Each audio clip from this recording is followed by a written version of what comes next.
Chapter 31. You are listening at novelfull.audio. Shaw walked out of the Defense Against the Dark Arts classroom and did not go back to the hall to eat. He went directly to the 8th floor of the main building. For the sake of concealment, he also cast the disillusionment charm. The level 3 disillusionment charm cannot achieve complete invisibility. If you walk too fast, you will leave a residual image. However, it is enough to walk in the shadows or use it at night. Shaw avoided pedestrians along the way. After arriving at the 8th floor, he looked for the giant tapestry in the corridor. When passing by the principal's office, Shaw smiled. The old bee racked his brains to find the Horcrux, and he also visited old friends in various ways and extracted memories to watch again. Who knew that there was one hidden at the door of his house? Sure enough, Voldemort was still very wise before he went crazy. Finally saw a suspected tapestry in a corridor, and before he could go forward to test it, an arched door slowly emerged on the wall opposite the tapestry, and the door was immediately opened. A thin woman stumbled out holding a bottle of wine. She wore a pair of big glasses and had countless chains and beads around her neck. Shaw touched his chin and guessed the woman's identity, Sybil Trelawney, the professor of divination. He had a god's perspective and naturally knew that this person was a true prophet. Not to mention the accurate predictions made in a daze, even the nonsense she said would come true in some unexpected way. Shaw had no intention of contacting the other party for the time being. He was an extra person in this world. He was not prepared to meet these weird people until he was strong enough or had the real gift of prophecy. After Sybil left, he walked back and forth 3 times in front of the tapestry, muttering in his heart, "I need a room to hide things, I need a room to hide things, I need a room to hide things."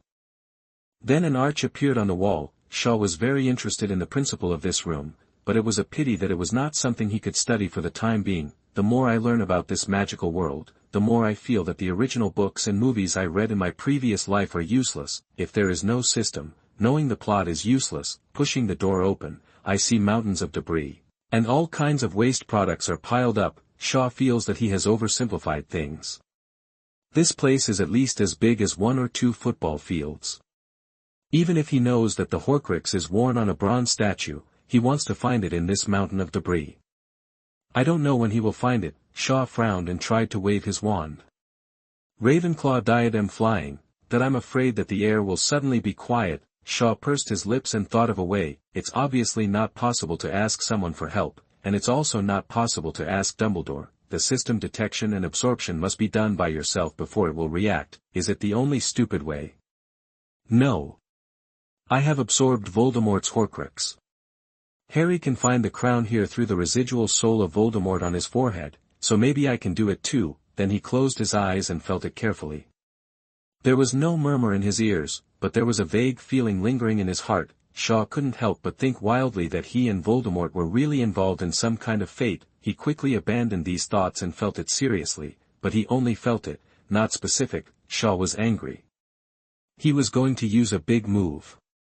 Then he took out the Felixir from the ring and carefully dripped 3 drops into his mouth. Felixir is also a very high-end potion in the field of potions. Although it will not bring real luck, it can amplify the user's senses and judgment. After taking the Felixir, Shaw closed his eyes again and felt it. The feeling that lingered in his heart just now became stronger. He immediately followed his intuition and headed in a certain direction, and finally stopped in front of a pile of debris. As far as his eyes could see, a faded old crown hung quietly on the head of a wizard bust with pits and pockmarks. Ha! Shaw let out a long sigh of relief, and without hesitation, he climbed up the pile of debris, removed some obstacles, and grabbed the Ravenclaw crown. The tempting whisper began to sound in his mind. I see your heart. The system prompt sounded. Ding, an evil soul is detected. Do you want to filter and absorb it? Absorb. Ding, start absorbing. The crown in his hand rose with black mist, condensing into a flat snake face with a very sharp chin and no nose. The snake face roared silently and ferociously, and tried to drill into Shaw. The next moment, the black mist quickly dissipated as if it was blown by a strong wind. Shaw couldn't wait to see the harvest this time and see how much Voldemort had fleeced. Well, not bad. The proficiency of the killing curse is directly increased to level 4, although it can be cast silently. The killing Curse that does not shout Avada eats big melon when it is cast on people is soulless. Parselton level 2, water element affinity level 2, total magic power 80 scales, these are all as they should be.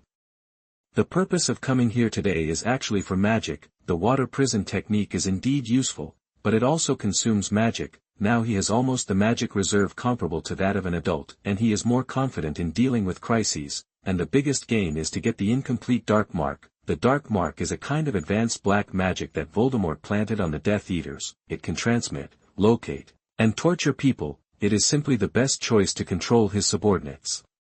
He felt this skill, but it was a pity that it was incomplete. He could only torture the Death Eaters at close range, and could not locate or transmit.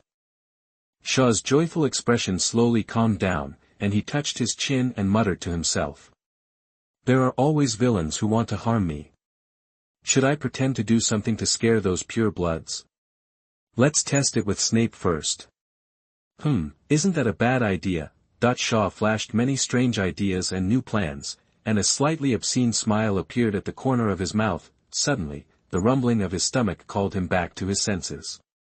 He glanced at his mechanical watch and saw that it was already 7:30. Shaw put the crown into the ring. I don't know if this thing has the function of increasing people's wisdom. I will study it slowly later. If it doesn't work, I will wait until the end of the semester to send it to old Dumbledore. He walked out of the room of requirement, put on the disillusionment charm and quickly returned to the lounge. Seeing that the little snakes did not rebel, they were all studying and doing homework seriously. Alice kept patrolling the whole place. Her temperament was no longer elegant, her expression was cold, and she looked like a strong woman. Shaw was still very satisfied with their performance and Alice's performance. In order not to break his own character, he quietly walked to the high platform and waited for 8 o'clock to come. After 8 o'clock, Shaw's figure slowly emerged, and his expression was full of scrutiny. This scene scared many people, and various exclamations rang out. Many people secretly said, "Fuck. This old six is stealing chickens." Fortunately, he didn't just resist Alice's supervision. Those who have eyes quickly bowed and spoke. "Hello, Chief." Others saw this and quickly followed suit. "Hello, Chief." N. Shauer saw that the effect was full, raised his hand to signal everyone to be quiet, and remembered the first person who spoke just now, who seemed to be called Theodore not. "I have been here all the time, so everyone's performance tonight is good. I have seen it all, and I will continue to work hard in the future. Okay, let's all go." After Shauer said this, he went to the dormitory. He needed to sort out the ideas of the new plan. After arriving at the dormitory, he called Klesh first and asked him to prepare a midnight snack for him. When he arrived at the desk, he saw a phoenix tail feather on his desk with a note wrapped around it. Not only that, there was also a letter on the desk, signed by Pearl Rouge. Shauer was speechless for a moment, and felt a little choked in his mouth. Did the couple make an appointment? Are they so tacit? Chapter 32. You are listening at novelfull.audio. Hello, dear Mr. Black, your frankness moved me, but also made me feel the same way. Desire, belief, and love are all so reckless. As an old man who has experienced many vicissitudes of life, my first half of life was brilliant and wonderful, but my second half of life was lonely and miserable. I have been living in endless regrets and can only rely on the sweet memories of midsummer to get by. As a person who has failed, I can only warn you one thing: pursue what you pursue, whether it is love or career. No matter what the result is, grab what you want to grab, even if it is destroyed together. Regarding the view of Muggles, your views are very insightful. Yes, Muggles are very powerful. I just wonder if you have a specific response. The magic world has been closed for too long, and the concept is deep. It is not easy to make progress. I still remember the Wizard World War that the first generation of the Dark Lord launched 50 years ago. Regardless of whether his ideas were correct, Grindelwald's goal was to gain more living space for wizards. As a result, he failed. He lost to the wizards who did not make progress and wanted to rot slowly. I wonder what you think. Regarding the doubts you raised last time about the elemental attributes of magic power, I have to be surprised at your strong talent. As far as I know, ordinary wizards will only comprehend the elements after they are promoted to the legendary realm, and use their own magic power to mobilize the elements in nature for their own use, so that they can use powerful and incomparable magic spells.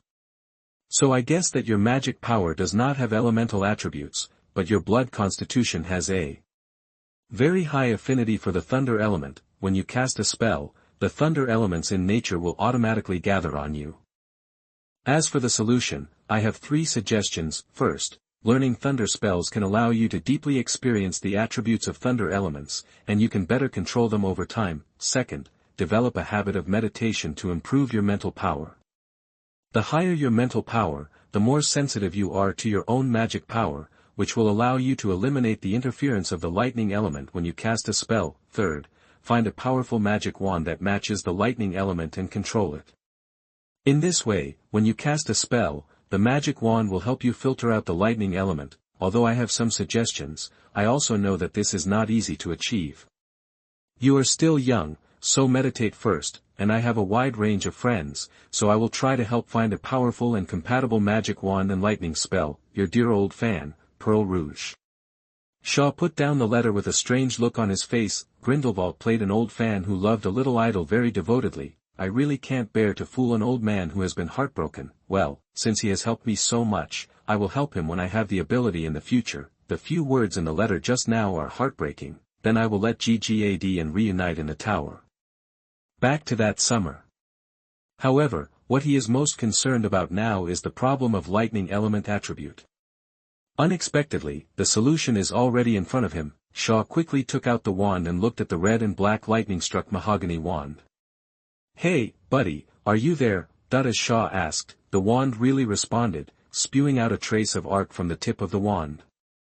"Hey, it's really spiritual, buddy, can you help me filter out the lightning element when I cast a non-attack spell?" The wand still responded by spewing arcs. Shaw didn't expect it to express clearly, so he simply tried to cast a spell on the floor. "Clean it up." A breeze swept across the ground, sweeping away the few dust, without leaving any potholes. Shaw was overjoyed. "Buddy, you are awesome.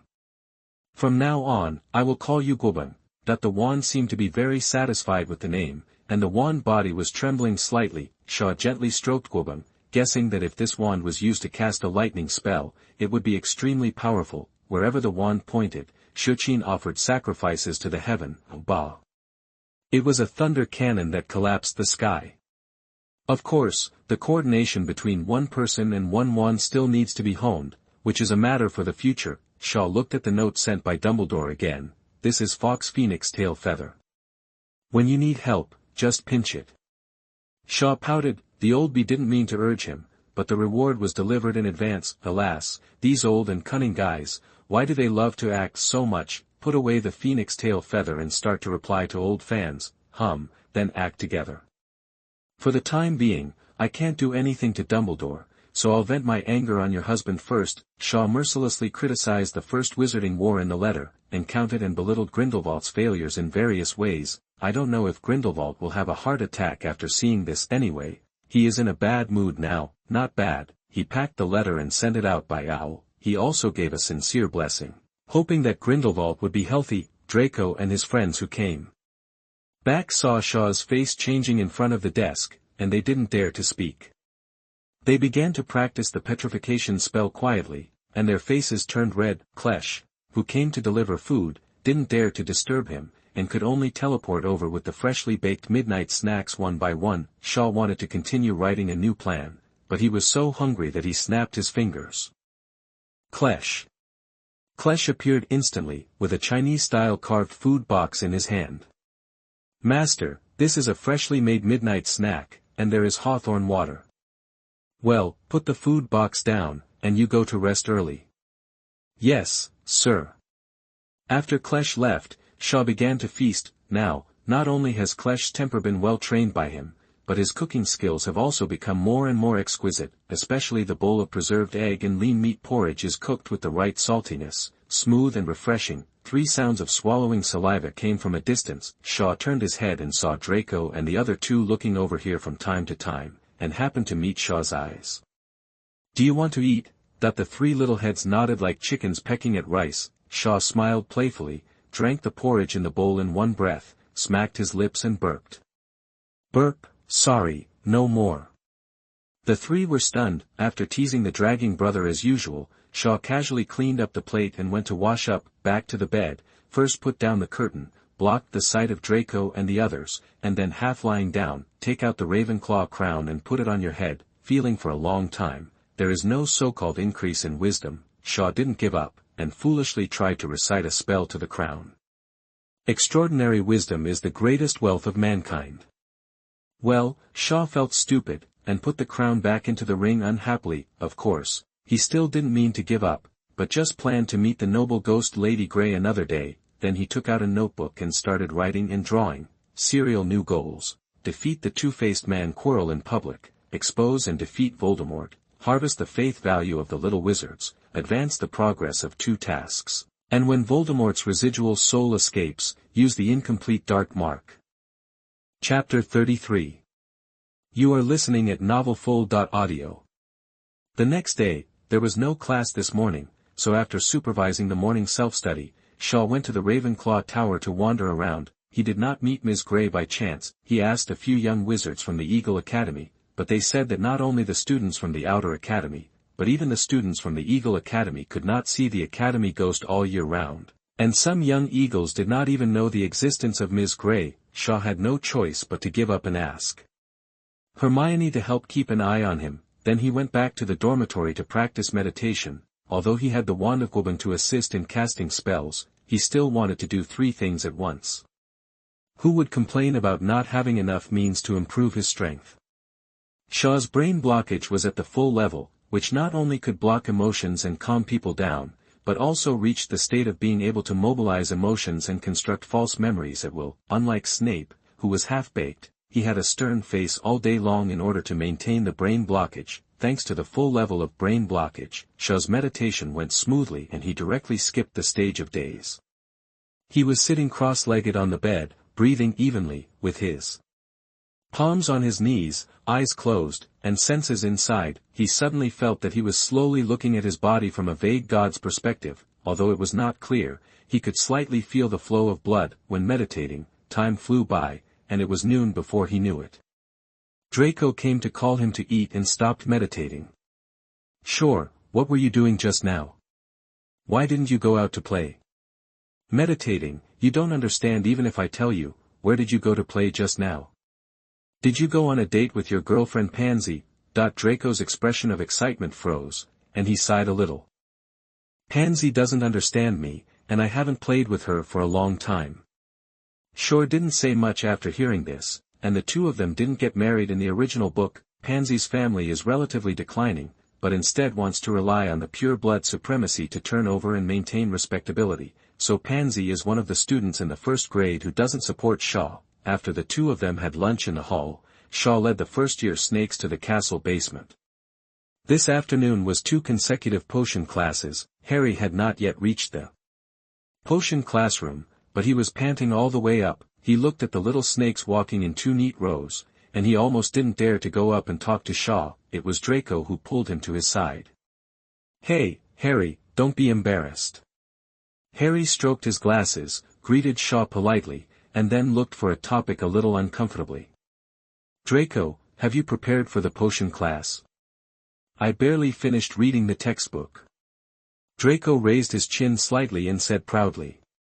Of course I did. We have 2 self-study classes in the morning and evening.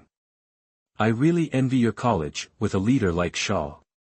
Draco subconsciously shuddered, and then he and Harry started to talk about how much new knowledge they had learned. That's what a cool guy is like. He lives a life like a cow or a horse, but he wants to brag about it as a life of luxury. So Harry and Draco, one dares to brag, and the other dares to believe it. Not far from the little snake team, other lion students were scattered behind. Ron whispered to Seamus. Harry is really not a Gryffindor. We and Slytherin are archenemies. But Seamus didn't care and said bluntly. But it's lucky to be friends with Shaw. Ron opened his eyes wide and roared in a low voice. Harry is the savior, he is no worse than anyone else. Seamus curled his lips. Yeah, so why doesn't the savior want to play with us? Ron, the style of the potions classroom is the same as his master's office, cold and dark, and there are also various bottles and jars along the wall. The animal specimens soaked in them scared many young wizards, Shaw took Draco and the others to sit in the interrupted position of the desk area. Harry wanted to sit with them, but Shaw dismissed him with a word. Harry, getting along well with classmates in your own college is also a kind of social training. Shaw's words were high-sounding, but he just didn't want to be implicated, but the naive and kind Harry took it seriously. After returning and sitting with Ron, he took the initiative to chat with him, which made Ron happy. After a while, the classroom door was opened with a bang, and Snape walked in quickly with a fluttering black robe. He didn't waste any words, picked up the roll call and started to call the roll. Millicent Bulstrode. Here. Harry Potter. Here. When Harry was called, Snape couldn't help but stop, lowered his head and stared at Harry with his empty and indifferent eyes. Oh, yes, Harry Potter, the newcomer, the famous savior. Snape sneered after a sarcastic remark. He was too lazy to continue calling out names, and waved his sleeves coldly. Potion preparation is a precise science and a strict process. I don't expect you to truly understand the beauty of it, just do as I say, and I can teach you how to improve your reputation, forge glory, and even prevent death, but you must remember one thing, that is, you are not the kind of troll students I often encounter. After Snape finished his opening remarks, he instantly dominated the whole scene and established a deterrent force without any effort. Off the court, Shaw couldn't help but hold his forehead. Here it comes, it's coming, a famous scene. Harry Potter. What will I get if I add narcissus root powder to wormwood infusion? Harry didn't need to breathe a sigh of relief when he heard the content of the question.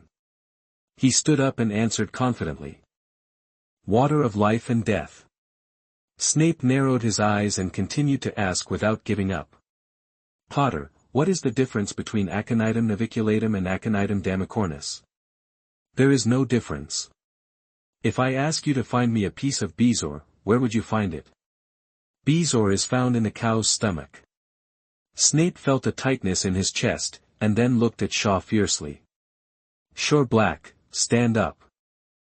Shaw's eyes froze immediately, and he stood up and looked at Snape in confusion. Snape looked unkind and gritted his teeth slightly.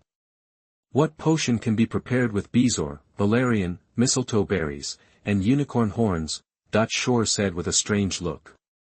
Professor, it's the forgetfulness potion, which is a potion that makes people lose their memory.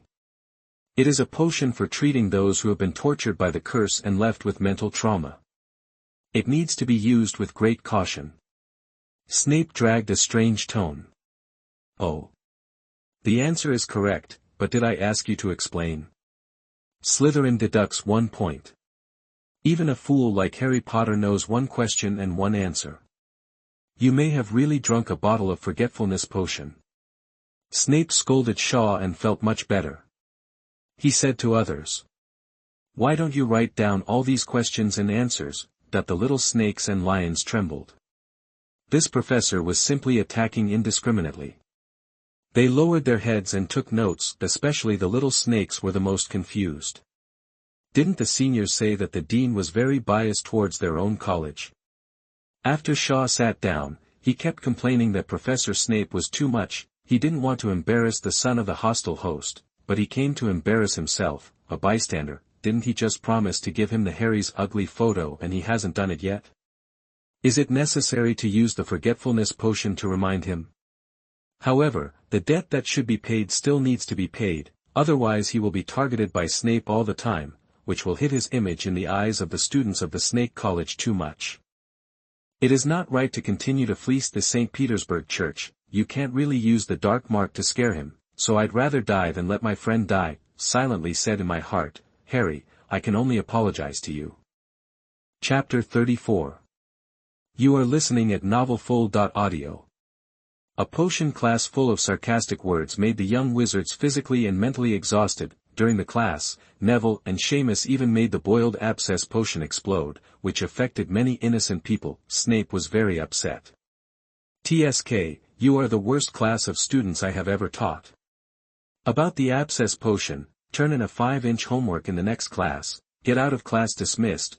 After class, Shaw had a plan in his mind, so he asked Draco and others to go to the hall for dinner first. After everyone left, he began to look for old books in the lockers in the classroom. after searching for a while, he finally got a tattered textbook, which was densely packed with notes on improving the brewing of potions. The owner of the textbook also gave himself a very pretentious name. Half-Blood Prince. So, which boy or girl doesn't like fantasy? Shaw also wanted to sit on the magic throne and rule the world. TSK, I didn't expect that the handwriting of the Snape teacher is so beautiful.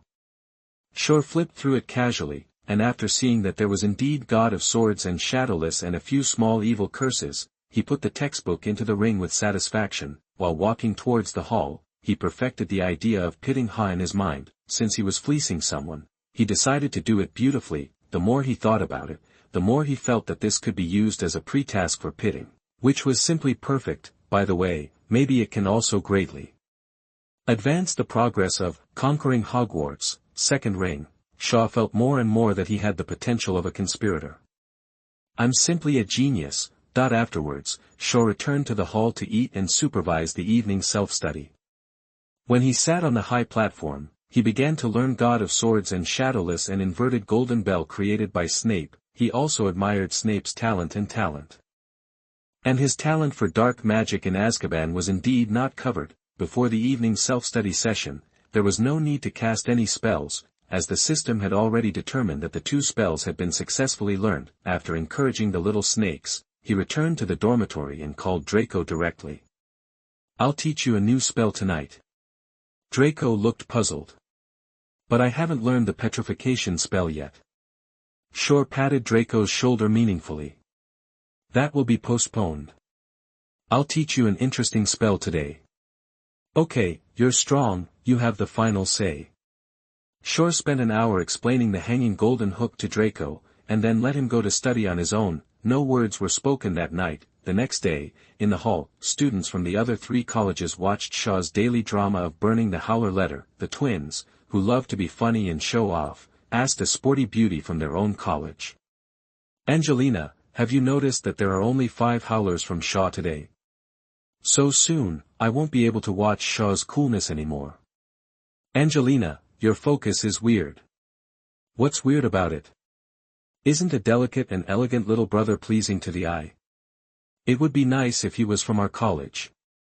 Well, let's not do it. I don't want to study in the morning and evening.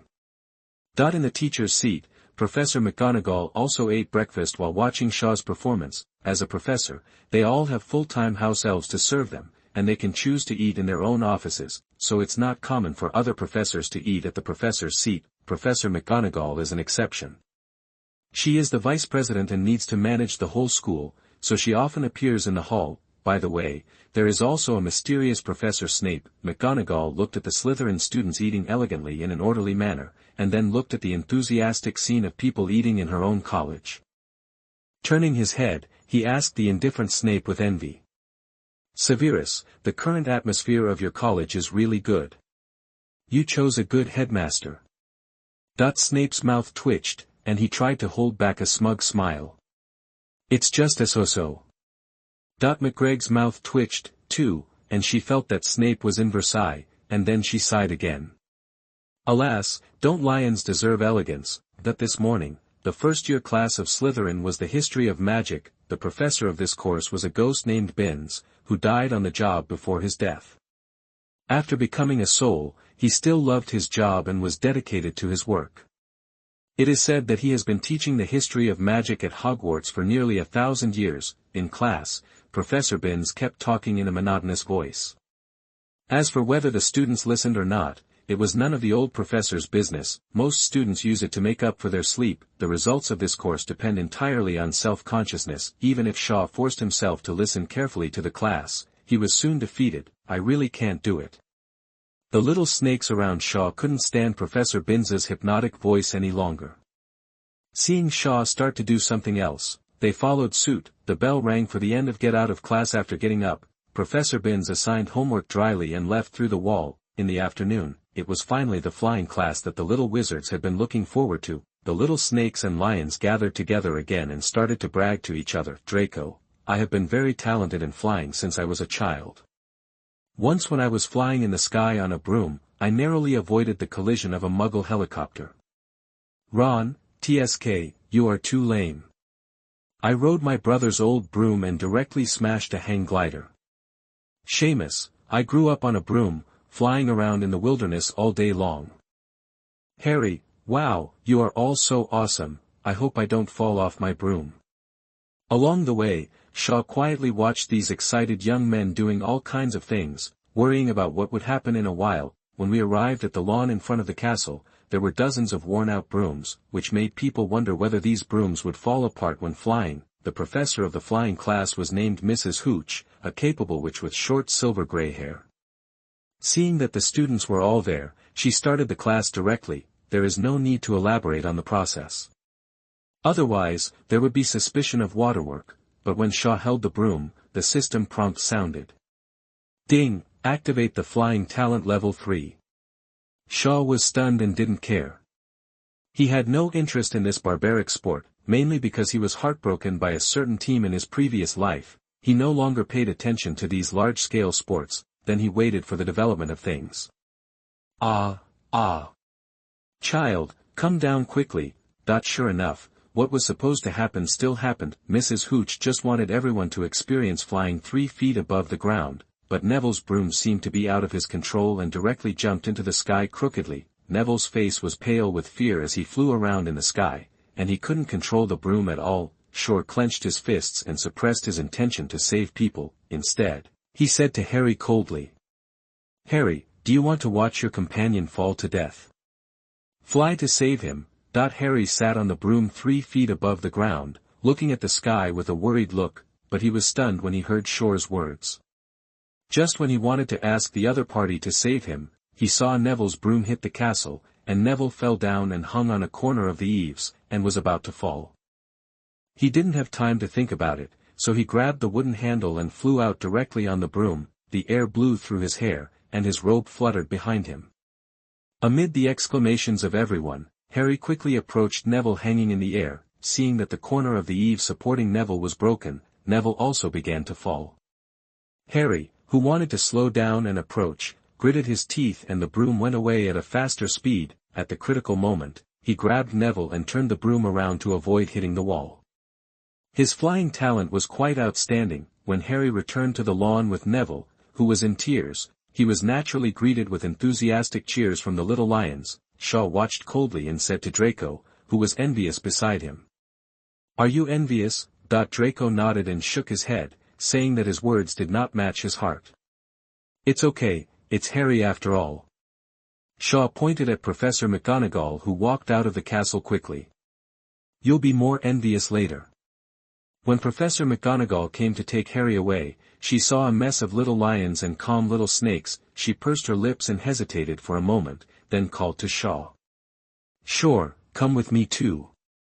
Shaw, who had just finished calculating Harry, did not expect that he had his own business. Chapter 35. You are listening at novelfull.audio. Shaw didn't expect that there was anything else for him to do. He followed Professor McGonagall to the castle in silence with the confused Harry. Harry secretly asked Shaw. Sure, what does the professor want us for? Shaw looked at the victim Harry and said warmly. It's a good thing. Professor McGonagall first came to the potions classroom, and under Snape's impatient face, he called out Oliver Wood, the Quidditch captain of Gryffindor. Wood, this is the new seeker Harry Potter I found for you.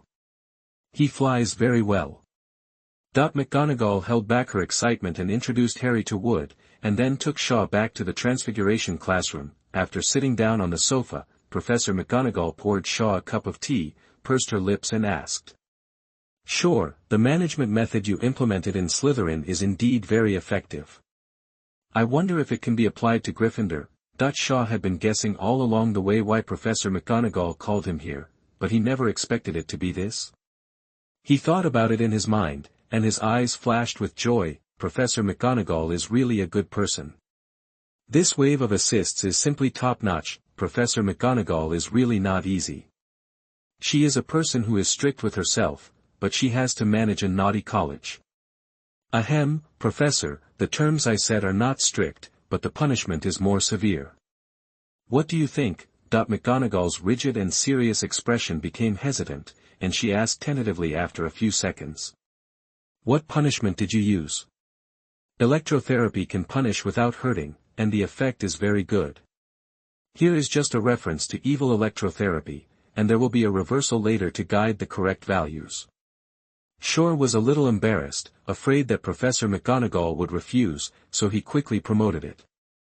Ahem, this is the addiction treatment method I learned in the Muggle world. It is specially used to quit some bad habits of teenagers.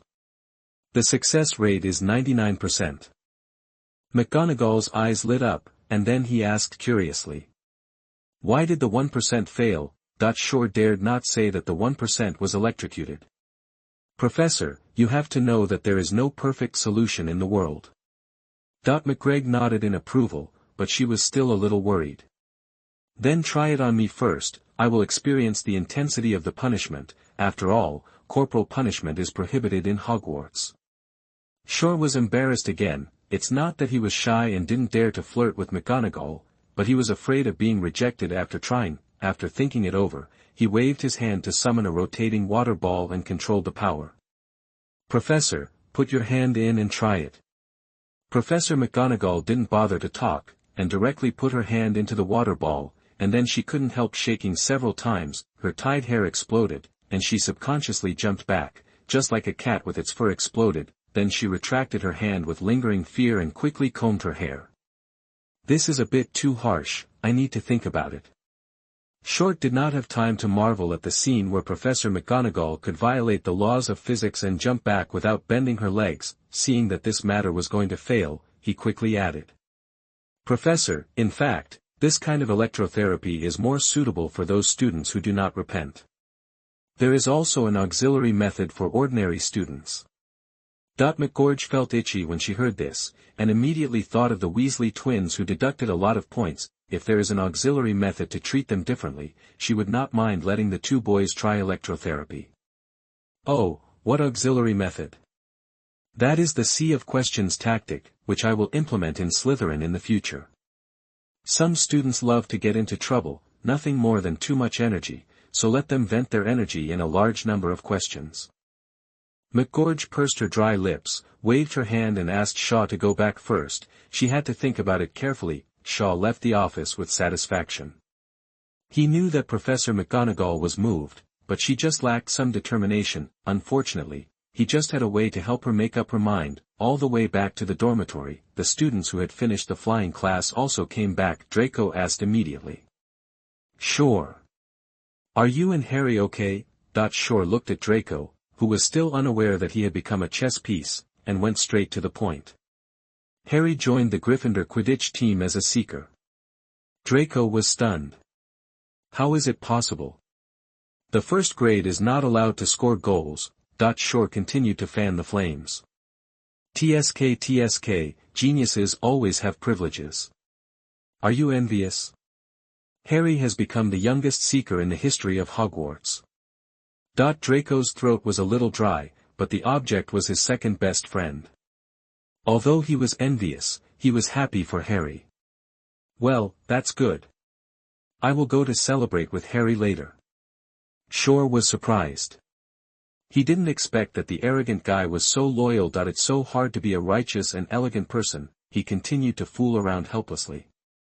Draco, I'm glad you can think about your friends like this, but I'm afraid that when you go to find Harry, his friends will be weird. Draco didn't realize he was being tricked, and said indifferently. I'm the second best in the first grade.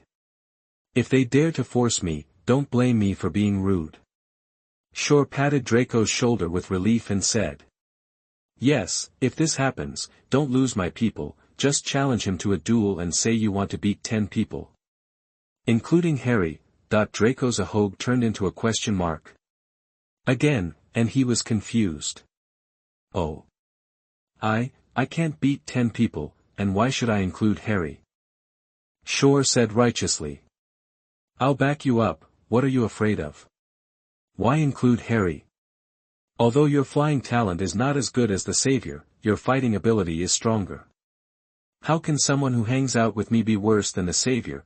Shore kept repeating the word Savior, which really moved Draco. Good friends are good friends, but it is still very tempting to defeat Harry, who has the title of Savior. This is all glory. Draco has already begun to imagine the applause and fame he will get after defeating Harry. At most, he will buy Harry a valuable gift to compensate for it afterwards, so he wanted to challenge him right now, and he wanted to beat 10 people. Shore quickly grabbed Draco, who was red-eyed and demented. Practice the inverted hook well before making an appointment. Draco, who was motivated, burst out with a strong talent for understanding. Before going to bed, he finally hung Goyle upside down. Shore couldn't help but sigh that people are indeed the craziest when facing fame and fortune. I am not the same, so I also made intensive preparations, a camera for taking pictures, a note to notify Professor McGonagall, and a special card prepared for Draco to defend himself. At this moment, he was like a cold conspirator. The next day, after the herbology class, Draco ran to find Harry. After a while, he came back indignantly. Sure, just as you expected, Harry became the Seeker, and Ron, that idiot, and his 2 brothers were even more arrogant than Harry. I was really angry. I almost fought with them on the spot, and finally issued a duel. Although Harry was embarrassed, he also accepted my invitation. The time was set at midnight and the location was in the trophy display room. Shore was very satisfied with the smooth progress of the plan, so he kindly took out a special playing card that had been stored overnight. I won't go with you. I'll lend you this first. If the opponent wants to fight alone, it's fine. If they dare to fight together, use this to teach them a lesson. Draco finally got the playing card he had dreamed of. Even if it was temporary, he kept admiring the poker cards with a throne pattern in shining red and blue. It's so beautiful. Shore ignored the self-absorbed Draco, called Klesh, handed him a note, and whispered a few instructions. Everything is ready, only the east wind is missing. Chapter 36. You are listening at novelfull.audio. If there is something going on, it will be long. If there is nothing going on, it will be short. Soon, the whole day passed. Hogwarts after curfew is actually a bit gloomy, and there are no lights in many places. Draco walked in the dim corridor with an oil lamp, and from time to time he saw the portraits of various shapes on the wall. Child, turn off the light, it disturbs my thinking about life. Hee, little guy, come and play hide-and-seek with me. Draco would be scared when he encountered scary and weird portraits of people. He regretted not bringing Goyle and Crabbe with him. Why did he let them stay in the dormitory to practice spells? What Draco didn't know was that there was a person following him all the time. It was Shaw who was wearing the disillusionment charm. Draco went around and around all the way and finally came to the trophy display room. Seeing that Harry and the others had not arrived yet, he looked at the various honors that the seniors had won in the past with great enthusiasm. When I saw a record that James Potter was a chaser and led Gryffindor to win 5 consecutive Quidditch championships.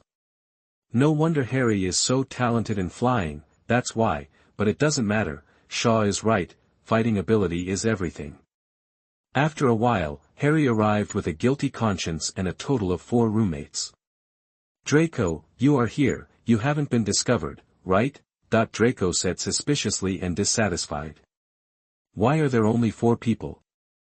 I said I would fight 10. Harry was very embarrassed.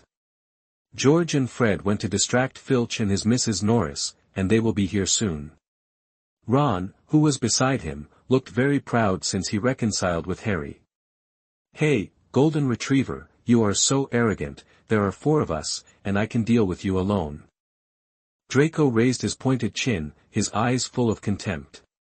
You are a fool who can't even use the levitation spell well, and you are qualified to fight me?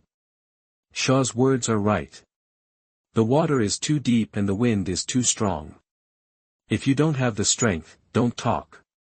Damn it, Ron's face flushed, and he rolled up his sleeves and wanted to come up to Draco, but was held tightly by Harry. Ron, don't be impulsive. Draco pulled out his wand and continued to despise him. It's so barbaric. Shaw said that we are elegant wizards, not monkeys squatting on trees to fight.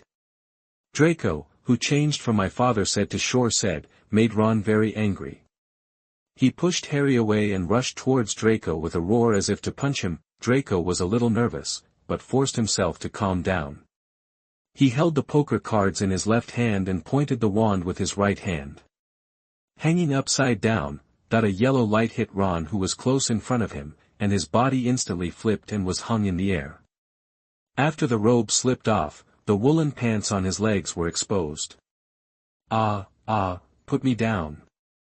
You bastard. Although Harry was angry at Ron's recklessness, he still pleaded with Draco.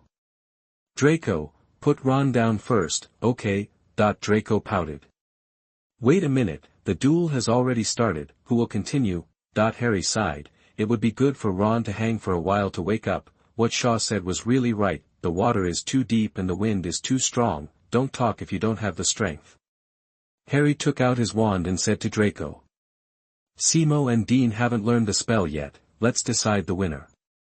I say 3, 2, 1, and the duel will begin. Draco nodded seriously, and his hand holding the wand tightened. Harry's hard work these days is no less than Draco, and he often drags Hermione to study together. In addition to the levitation spell, he also learned a life attack spell, Expelliarmus. Some people do have a bonus in talent for a certain spell, like Goyle, who can learn Fiendfire at a young age. 3, 2, 1. Expelliarmus. Hanging bell, point 2 rays of light, one red and one white, crossed each other, and Draco and Harry dodged to the side after firing the spell, still with some fighting awareness, but except for the first shot, which was a little accurate, the two of them were just firing spells blindly. You shoot me once, I shoot you once, who wins and who loses depends on fate. Shaw, who had been wearing the disillusionment charm, watched with relish not far away. He was holding a camera in his hand at this moment, squatting in the shadows, looking like a paparazzi, ready to record the beautiful life at any time. Watching Draco and Harry love and kill each other, they were still evenly matched after a few minutes. Estimating the time, McGonagall was about to kill him. Shaw could only act secretly, taking out his wand and casting a silent floating spell, in the field.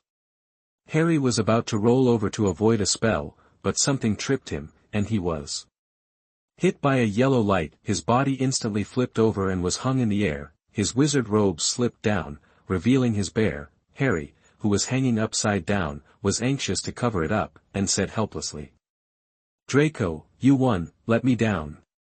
Draco was very proud now. He defeated the savior. Hearing Harry's words, he had no objection, but suddenly realized that he had not learned the counter curse yet. Draco's face fell. Harry, I haven't learned to remove the curse yet. Harry's head was already congested, and he was still very embarrassed to try to cover the little cutie, but Draco's words made Harry want to die on the spot. Ron was even more desperate. What should I do? I can't hang here all night, I will become a joke in the whole school. Draco was also anxious, but at this moment, a voice full of disappointment came. I think hanging for a night might be a good thing, so that you can know that spells cannot be used indiscriminately. The three of them, plus Seamus and Dean who had been cheering beside them, turned around together. Professor McGonagall, with a serious face, led the twins who were winking at each other and walked over slowly.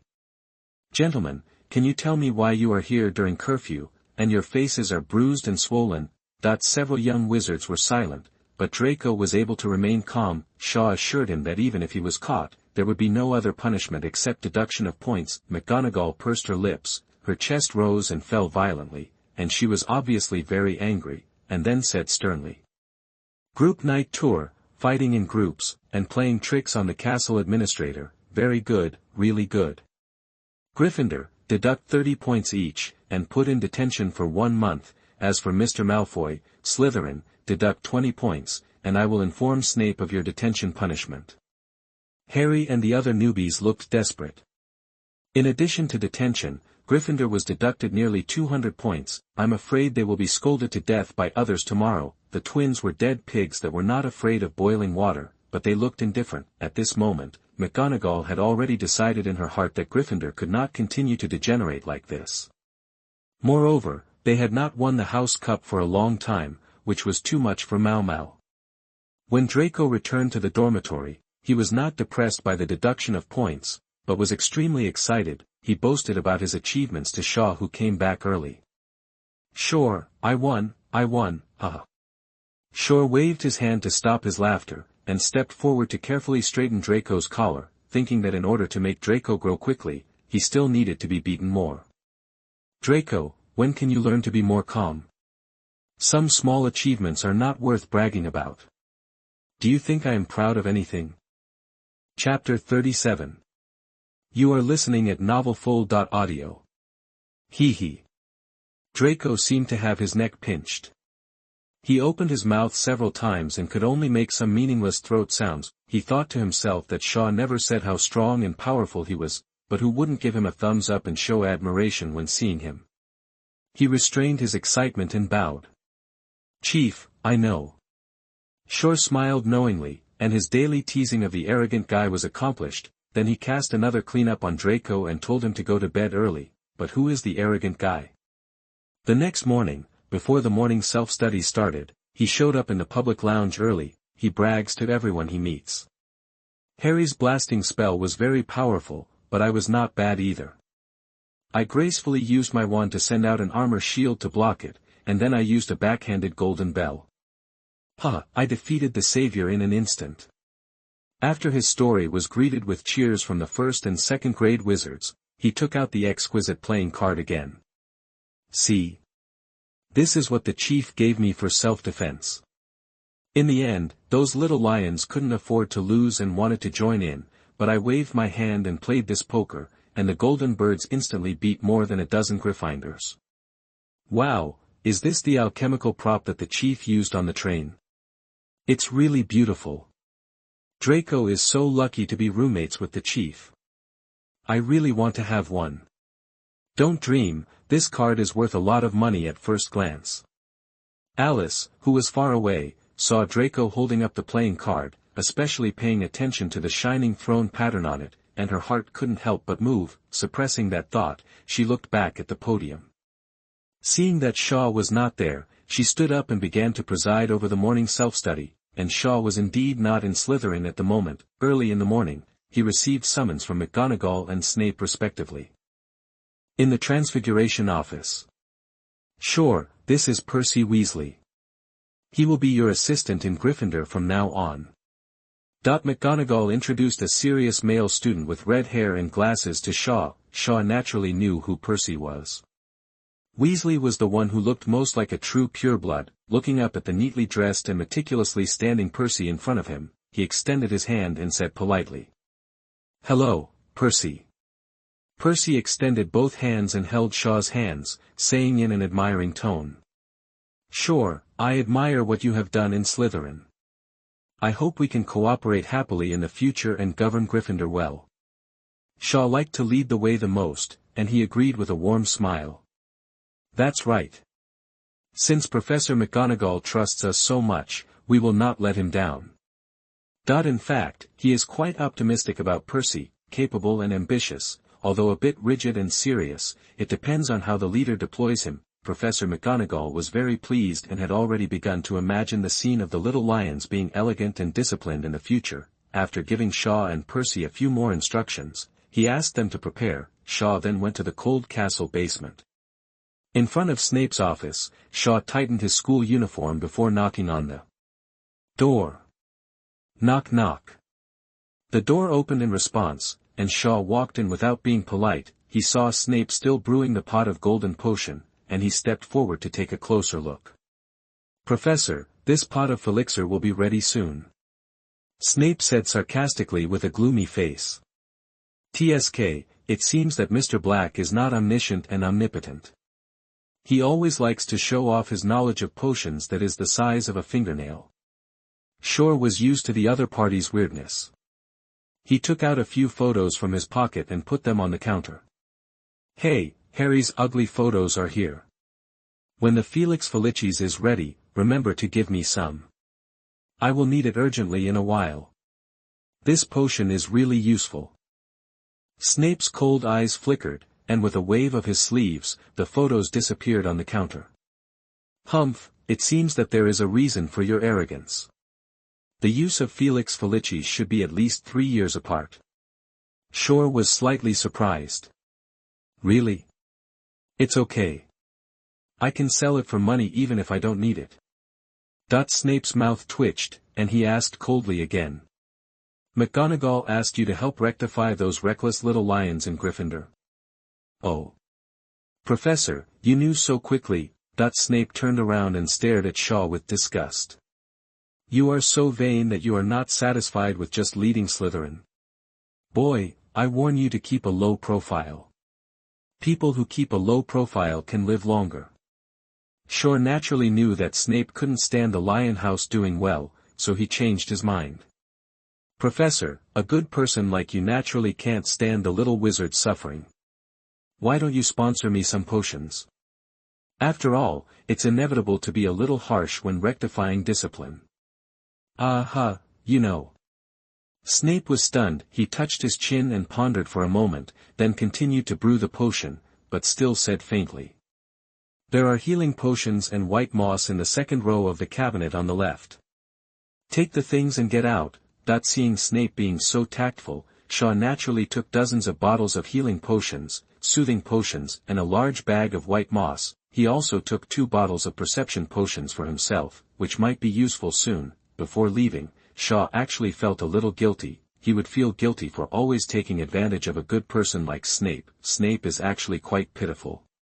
In order to prevent people from discovering that he is a helpless person, he tries to make himself a mean person. How about compensation? So Shaw turned around and asked tentatively. Professor, I don't know if you like to watch a cross-dressing show, played by Harry. Snape turned around suddenly and gritted his teeth. Get lost. Shaw scratched the back of his head. This was not right. Professor Snape should like this. Seeing Snape was already taking out his wand, Shaw said as he walked out quickly. Okay, I'll get lost. When the professor wants to see it, just wink at me. Snape swung his wand and slammed the door shut. He was stunned for a long time, and then slowly took out a photo from his chest. His empty eyes became affectionate, and he gently stroked the photo with his hands and murmured. Lily. Shaw went all the way back to the hall. Gang and Snape did not mention the punishment of Draco. This was a tacit understanding. At this moment, Slytherin had finished his morning self-study. He sat at the first seat by himself, and a delicious Chinese breakfast automatically appeared on the table. Beside him, the elegant and beautiful Alice handed Shaw a glass of pumpkin juice. Sure, I heard that you want to clean up Gryffindor. Shaw was stunned. Did the news spread so quickly? He turned his head to look at the Gryffindor table. It was gloomy over there, and the usual scene of eating and drinking was no longer there. Percy was giving a passionate speech, and the other little lions were all complaining or encouraging each other to petition McGonagall, and Draco was talking to Harry and the others over there, making all the little lions except Harry glare at him. Shaw couldn't help but smile, and then said to Alice. I think many of us Slytherins are gloating over others' misfortune. Alice couldn't help but cover her mouth and chuckle. I got caught in the rain, so I naturally don't want others to hold an umbrella for me. Alice joked, and then her expression became serious. Chief, I have a suggestion about the alchemical poker you use. Shaw was slightly stunned, and seeing Alice so serious, he couldn't help but be a little more serious. Oh. Tell me more about it. Alice sorted out her thoughts in her mind and spoke. I saw a gorgeous throne suspended on a pentagram on the playing card in Draco's hand, and playing cards are a very orderly and hierarchical thing. Speaking of this, Alice's eyes showed enthusiasm.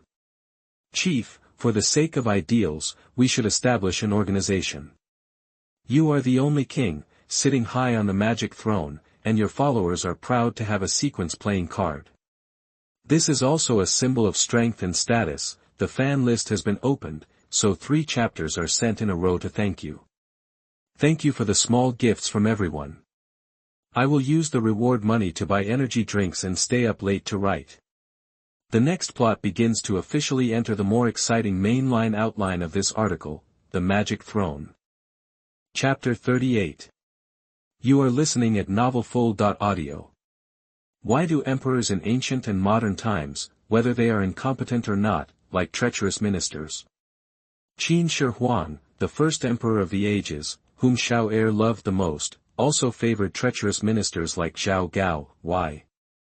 Because treacherous ministers often think what the monarch thinks and do what the monarch does. they are also suitable for doing dirty work and are more suitable for blocking the knife for themselves. As for the greed of treacherous people, it is not worth mentioning compared with the country they own. Xiao'er looked at Alice with admiration at this moment, regardless of her ability. She can figure out her thoughts and is willing to be the pioneer for the king, then the other party is worth cultivating. Alice felt guilty when she saw Xiao'er looking at her all the time.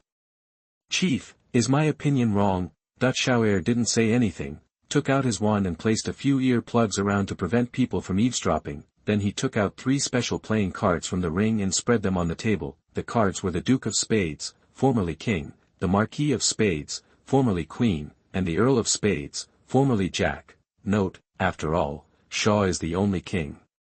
The Queen card is easy to deal with, but it is not easy to get 4 kings, so it was changed. After laying out the playing cards, Shaw said lightly, "Alice, your idea is very good. This is also an idea I have had for a long time. The name of the organization, Magic Throne. These 3 spades are high-level sequence cards exclusive to Slytherin. I gave Draco a spade 10, but I don't know what position you can match. So I ask you, no matter what organization needs a program, but do you really understand my philosophy? What are your own ideals?" Alice was secretly happy that the chief had already planned, even the name and organizational structure of the organization were already there. But after hearing the last question, she was stunned, and her eyes gradually became empty. In addition to prohibiting blood discrimination, the chief seems to have never expressed his political views. Those actions implemented in Slytherin are nothing more than restoring the founder's academic philosophy. Alice unconditionally supports Shaw. One is that her grandfather forced her to do so, and the other is that Shaw also showed unparalleled strength. Alice was at a loss, so she had no ideals at all. Speaking of which, Alice's life experience is also very pitiful. She is not actually the granddaughter of old Fry. She is very grateful and has been proving herself and not letting her grandfather down. 50 years ago, the Fry family, the Rosier family, the Caro family and other British purebloods all joined Grindelwald's witch party. After the 2 sons of old Fry died in the war, old Fry chose to live a low-key life after returning home. He looked down on Voldemort, who was only bullying and cruel, and did not join the Death Eaters. Later, he adopted Alice and carefully cultivated her since childhood. The idea that has been instilled is since we are fools and can't see the direction, let's follow the strong who can show us the way. Old Fry always tells Alice the story of the loyalty of Grindelwald and his female assistant Vida Rogier. When Alice thought of this, she seemed to have a sudden inspiration and said devoutly, "Chief, I don't have any ideals, but my grandfather said that the world is wrong now and needs to change. I am not smart enough, so I can only follow wise men and strong people like you. I wish you what you wish, see what you see, follow your path, and follow you all the way." Alice became more and more excited as she spoke, and her magic power even boiled, breaking the closed ears and blocked ears around her. She stood up, pulled out her wand and pointed it at the sky, and shouted enthusiastically, "I will charge wherever the chief's wand points." That the little snakes who were still eating nearby looked puzzled, but seeing Alice shouting so passionately, several little snakes who were easily excited also took out their wands and pointed them at the sky and shouted, "I will charge wherever the chief points his wand." That the enthusiasm is contagious, and soon the little snakes all drew their wands and pointed them at the sky. "I will charge wherever the chief points his wand." Although Draco didn't know what was going on, he ran back and stood on the long table, shouting with his wand pointed at the sky, "I will charge wherever the chief points his wand." That the students from the other 3 colleges started eating melons again. Well, they also envied the unity of the Snake College and Shaw's prestige. Some people have already speculated wildly whether Shaw is going to lead people to defeat Snape and overthrow Dumbledore's rule.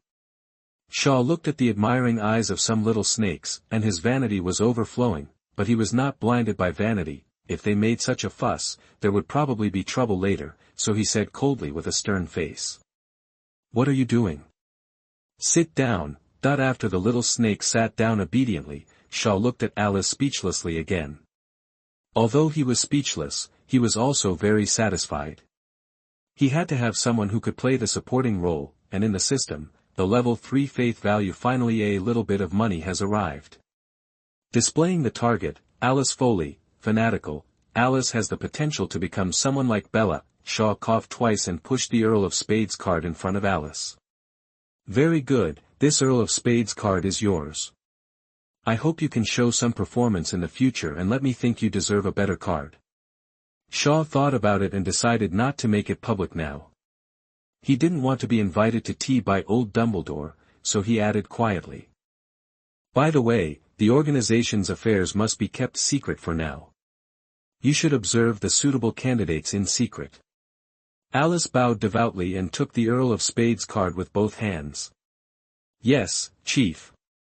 The other little snakes who didn't know were envious, but they suddenly realized that the chief was flattering and showing loyalty. Theodore not, who had never received Shaw's attention, suddenly realized something. Draco came over and was about to ask something. Shaw stood up and walked towards the herb greenhouse. This morning was the herb class. Draco had to turn around and ask Alice.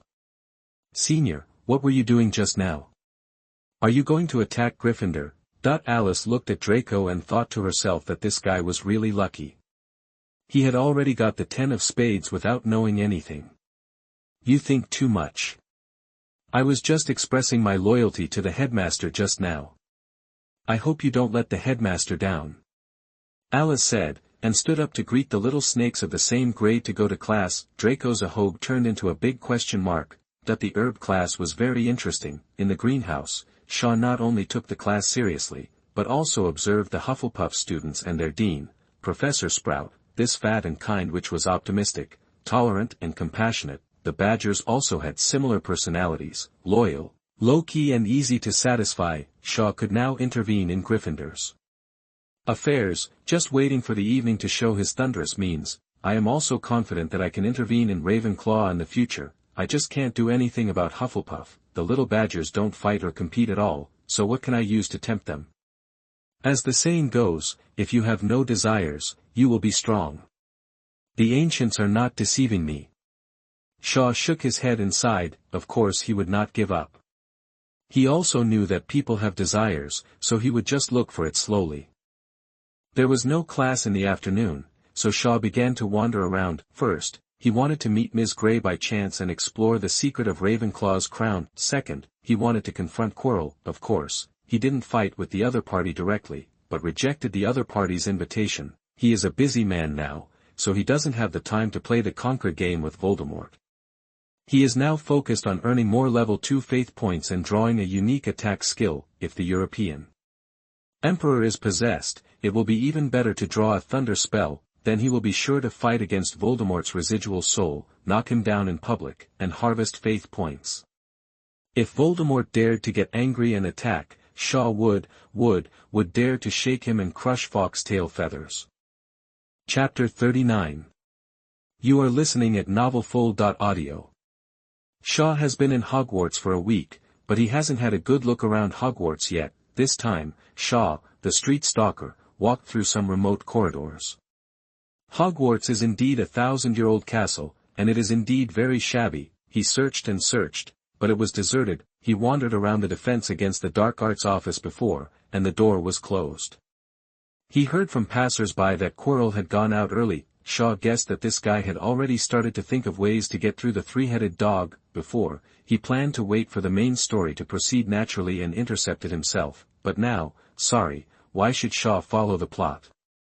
Disdainful. His plan is to try to deal with Quirrell and the back of his head in public before Christmas. Let the little wizards bring back the news that Voldemort is still alive when they go home during the holidays. Let his prestige go beyond the campus. He was still disappointed that he couldn't meet Quirrell, but he was intercepted by Quirrell near the owl room. Quirrell didn't know why, so he stopped pretending to stutter around Shaw and spoke directly. Sure, when are you going to my place for tea? I have your father's favorite Yunshan black tea. Shaw looked at Quirrell standing with his hands behind his back. He actually looked quite scholarly when he wasn't pretending. Shaw stopped pretending now, secretly holding the phoenix's tail feathers, and said in a teasing tone. Professor, I now have another task to rectify the discipline of Gryffindor. I'm really too busy. I'm very sorry that I can't listen to your teachings. Quirrell's eyes became dangerous. None of the tasks given to him by the Dark Lord recently went smoothly, and now Shaw is having trouble again. Sure, I'm a professor, and I seem to have the right to keep you in class. You, come back to my office now, I'm going to teach you well on behalf of your father. Quirrell was furious. Shaw secretly pouted and drew out his wand directly. He was now more in line with national collapse, so he chose a very cool wand-holding posture, which was to hold the wand with 2 fingers, like a music conductor, with his wrist flying up and down gracefully. After pointing the tip of the wand at Quirrell, Shaw's tone became more and more disdainful. Professor, it's not that I look down on you, but based on your usual performance, you are really not worthy of teaching me. Do you want to try to take me down? Quirrell had never seen such an arrogant student. Furious Quirrell also drew out his wand and was about to give Shaw a crucia. Stupid, stop it, aren't you ashamed? Do you want to attract the attention of Dumbledore and Snape? The voice that came after the pain in his head made Quirrell calm down instantly. Master, I was wrong, but Shaw is ungrateful. Voldemort, you are indeed a fool. Shaw obviously looks down on your strength. Well, this is really like me. When facing a strong person, I humbly empty his knowledge. When facing a weak person, I despise or trample to death. I am a natural Death Eater. Quirrell, Voldemort continued to talk to himself. He must be yearning for supreme power like me. Go back and give him a copy of my Fiendfire Black Magic experience, and see if he can take the initiative to come to me. Even if I can't subdue Shaw for the time being, I will talk to him when I get the Philosopher's Stone. I will use my absolute strength to let this little guy know what submission is. Quirrell felt so ironic. Sure enough, what you can't get will always make you restless. I, who worked so hard, was called a fool. I was angry, but I didn't dare to say it. Yes, master. Then Quirrell took his wand and said viciously to Shaw, who looked like he was watching a show. You're fine. We'll see. After saying that, he strode away without looking back. Shaw shook his head. He knew what the other party had been silent for a while. He didn't expect that Voldemort would really hide when he was hiding. In fact, Shaw wanted to play a warm-up match with Quirrell first to test the other party's bottom. Forget it, temporarily get rid of Quirrell and Voldemort's entanglement, and he can also focus on rectifying the school spirit. The Owl Room is next to the Ravenclaw Tower. When Shaw passed by the door knocker, he took a curious look and prepared to leave. Ah, Shaw.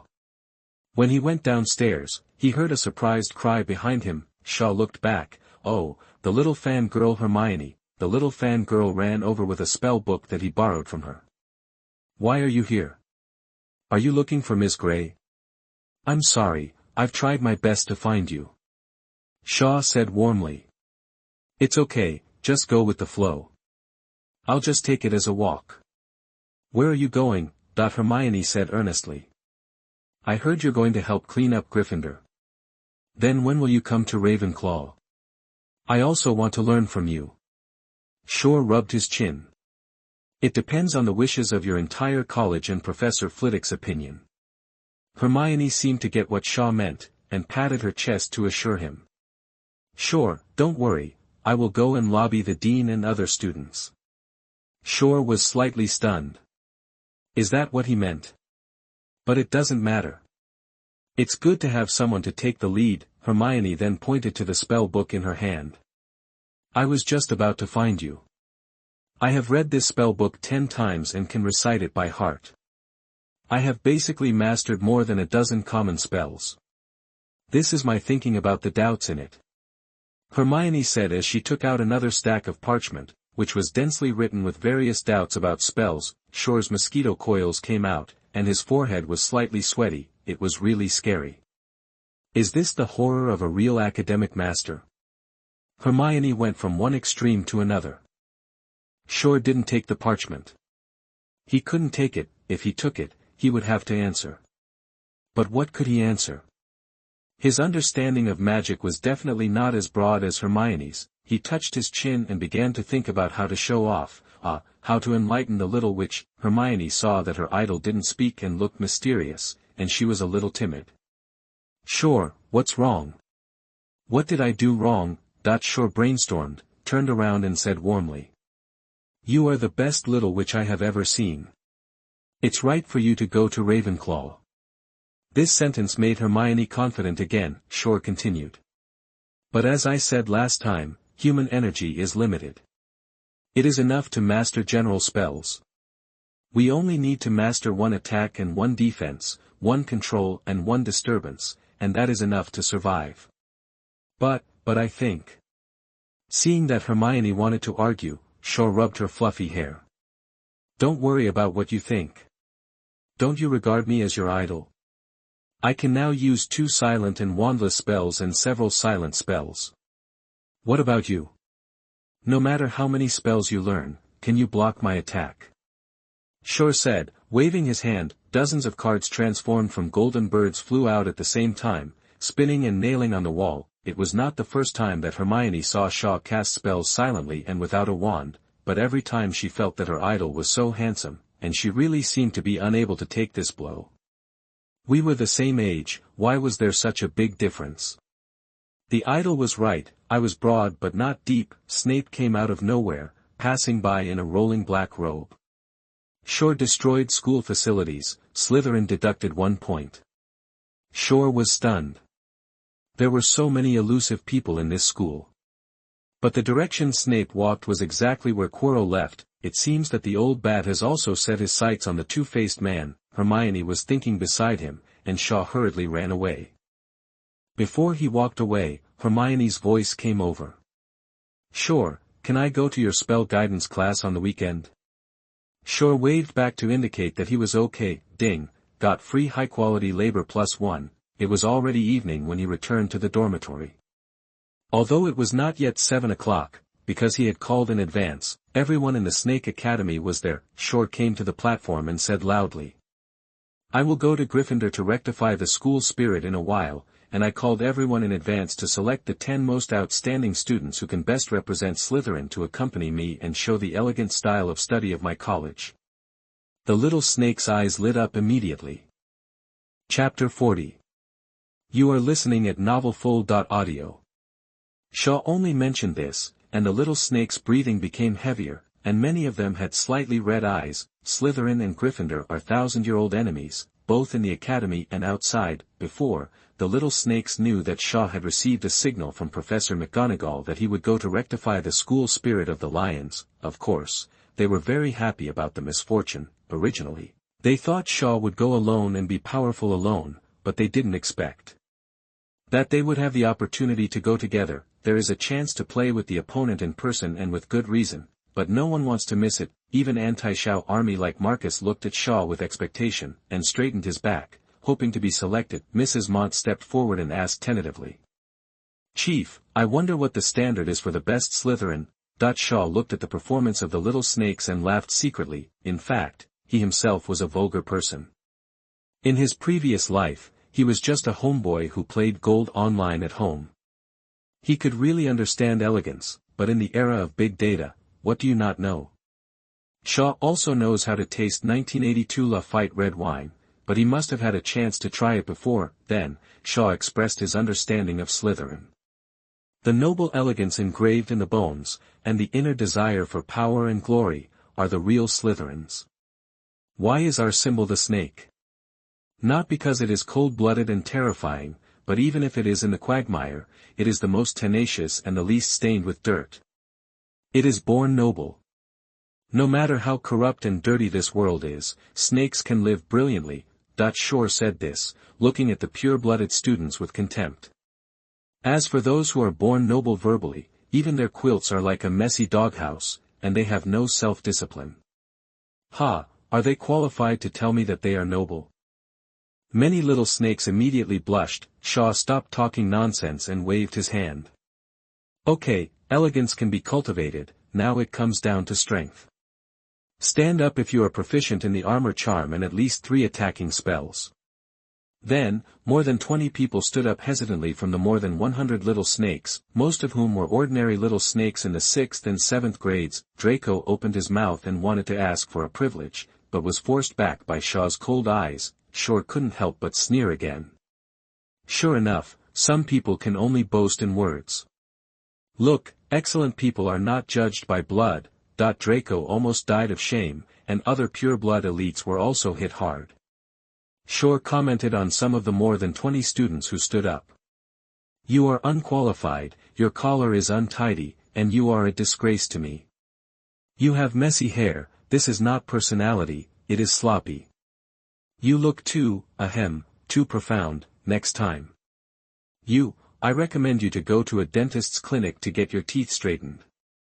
Shore passed more than a dozen students in succession, leaving 10 very well-proportioned little snakes. Since it is an external war, face engineering is still necessary. Mrs. Montgomery was unwilling to be unconditionally excluded. Chief, my clothes are neat, my manners are decent, and I look good. Why don't you let me go? Are you targeting me? Shore looked up at Mrs. Montgomery, who was a head taller than him, and said with high hopes. Mrs. Montgomery, Alice will go to Gryffindor with me in a while, and you will supervise the evening self-study. Don't let me down. Mrs. Montgomery was surprised. Although her position was not absolutely close to the elite purebloods, she did not clearly support Shaw. If he hadn't had the opportunity to tear the little lion apart this time, he would still pretend to be invisible. I didn't expect Shaw to give him this right. Is this broad-mindedness? Mrs. Meng swallowed the non-existent saliva and nodded seriously. Okay, I will strictly supervise. Shaw smiled at him warmly. The opportunity was given. How to perform was up to the other party. The capable ones were promoted and the mediocre ones were demoted. Then he turned and went to the entrance of the lounge. The 10 people selected were exactly 5 men and 5 women, and they automatically lined up in 2 rows and followed. Draco looked at the people who left with envy. Theodore not, who was pale and thin beside him, clenched his fists and a wisp of blood flowed out of his fists. Next time I will definitely go with the chief. Draco saw this and felt a little empathy. Theodore and Draco naturally knew each other, and their life experiences were very similar. Pure blood, rich, with a Death Eater father, he was taught the theory of pure-blood supremacy since childhood. However, the difference between the two is that Draco has a happy family, both parents are alive, and he has been spoiled since childhood. Theodore's mother died early, and his father is an out Death Eater, crazy and arrogant. Theodore's childhood experience can be not very good. He was locked up in the attic by his father to study, and his first hamster pet he secretly raised was killed by his father, so although Theodore is smart, he is a loner. After coming to Hogwarts, he has always been like a lone wolf and not sociable, but he admires the powerful Shaw very much. Maybe it's the extreme that will turn against the opposite, or maybe it's the rebellious period. Although Theodore also despises muggles, he doesn't want to listen to his father's words. I always feel that following Shaw can overturn the world that makes him sick. He walked to Draco and bowed. Draco, please teach me spells. I have to become stronger before I am qualified to follow the chief. Draco was stunned, and his face changed several times. On the way to the Lion Court, Shaw suddenly found that the level 3 faith value was a little more. Oh. Theodore not, fanatical. Shore touched his chin. He had some impression of this name. It seems to be that lone wolf, the rebellious boy who doesn't listen to his father. Come back and ask him. At the entrance of Gryffindor, Percy had been waiting there for a long time. Shore, you are here, why are you bringing so many people? Shore did not mean to hide anything.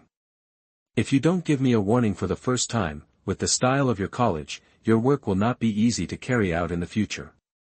Percy held his eyes, thinking about the nature of his own college students, and he also agreed with it. Then I'll leave it to you. Then Percy read the password to the fat lady on the door control portrait at the entrance of the Lion Court. Dragon scum. As the fat lady opened the door, she was puzzled. I have never seen such a thing in my life. How can a Slytherin student come to Gryffindor so carelessly? Shore led the team and followed Percy into the Gryffindor lounge. At this moment, the place was as messy as a vegetable market. Many little lions stood on the big table waving and shouting. All of them were guys who were afraid of chaos in the world. The twins even started a bet, betting on whether Shaw could return home in one piece tonight. In the crowd, only some girls who liked good looks and Harry were looking forward to Shaw's arrival. Oh, by the way, Harry now has a new younger brother, Neville. Neville feels that he is relatively stupid and does not mind learning more. Since Neville was saved by Harry, he has been grateful to Harry, and Harry hears Draco bragging about it every day. Harry said that Shaw had good intentions to let him teach two idiots, and he followed suit and simply took Neville with him to teach. When Harry saw Shaw, who was outstanding in figure, leading 10 students from the Snake College with their heads held high and their temperaments in. He looked at the noisy students of his own college on the left and the neat and uniformed students of the Snake College on the right. He felt unspeakable envy and regret in his heart again. He really wanted to be a member of Shaw's side. When he was sorted, he should have firmly decided to go to Slytherin. With the appearance of Shaw, the lounge became quiet instantly, but the next moment there was a burst of laughter again. "Merlin's pants, Shaw really dares to come to us. Huh, let's see how I trip him up later. Get the dumb balls George gave ready, listen to my signal of breaking the cup." Many people actually started to discuss how to deal with Shaw blatantly. Percy just wanted to cover his face, it was too embarrassing. Harry came over with Neville. "Sure, they didn't mean it, they just didn't know your good intentions. You guys discuss it well and use what can solve the problem." Neville also plucked up the courage to say, Shaw, I support you." Shaw looked at the future sword Saint Neville following behind Harry, reached out and patted Harry's shoulder, and said gently to this kind boy. "People are born confused, and few people know what they should do, so they need the encouragement and guidance of a mentor. Well, I am very pleased that you can help Neville. Okay, stay aside, I will take care of it." Harry opened his mouth, sighed at last, and went aside with Neville. Shaw continued to look at those funny little lions. What a lively group of people, a little resistance, this is interesting to clean up.